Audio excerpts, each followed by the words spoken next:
nossos telespectadores, os nossos colegas de online, meu querido ministro. É um projeto político, está claro isso, é evidente. Primeiro, o que aconteceu? O presidente não tem mais poder. O presidente perdeu os poderes da presidência da República.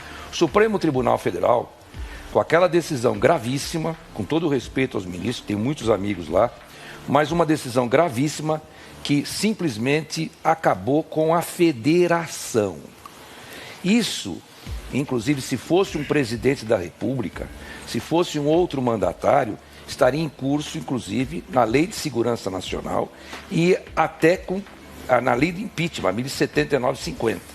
Não é? É uma situação complicadíssima. Negou-se a federação, que é fundamento da República, com todo o respeito aos nossos ministros, que eu tenho muito carinho por muitos lá. Partimos para o modelo americano dos Estados Unidos, por exemplo, em que os estados têm autonomia. Então, o que aconteceu? Os estados e os municípios estão batendo cabeça, fazendo o que querem. Bolsonaro não tem mais responsabilidade nenhuma no combate ao coronavírus, porque ele não tem ação. Ele perdeu os poderes completamente. Agora, se o Bolsonaro é grosso, ou se ele fala alguma coisa para algum jornalista, que eu não concordo absolutamente, se ele é realmente um cidadão que não se deveria ter mais liturgia no cargo, isso é outro problema. O que interessa é que ele entrou certo, com a equipe certa, fazendo certo. Só as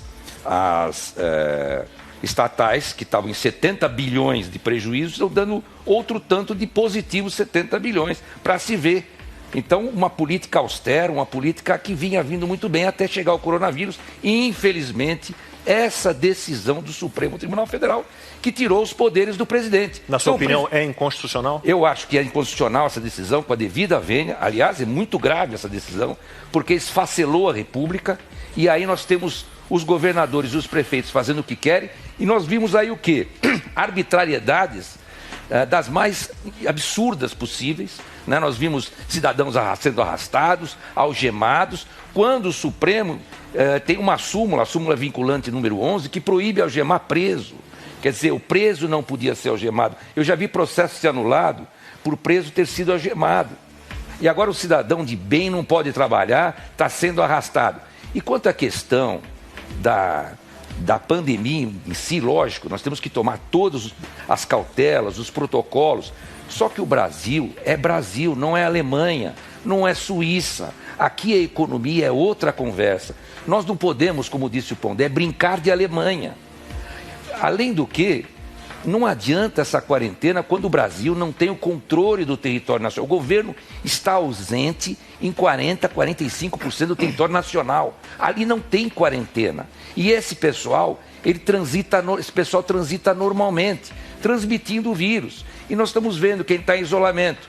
Eu conheço muita gente da família que estava em isolamento e acabou contraindo. Por quê? Porque alguém que está dentro de casa vai à padaria, vai ao supermercado e traz o vírus. Temos exemplos, inclusive, de Recife, então, né? Você vê as pessoas transitando na rua e lá está em lockdown. Então, isso é uma hipocrisia, é um projeto de poder. Infelizmente, o governador de São Paulo e os outros governadores estão com o projeto de poder, entrando numa situação que está esfacelando a nossa república, a nossa economia, o nosso país.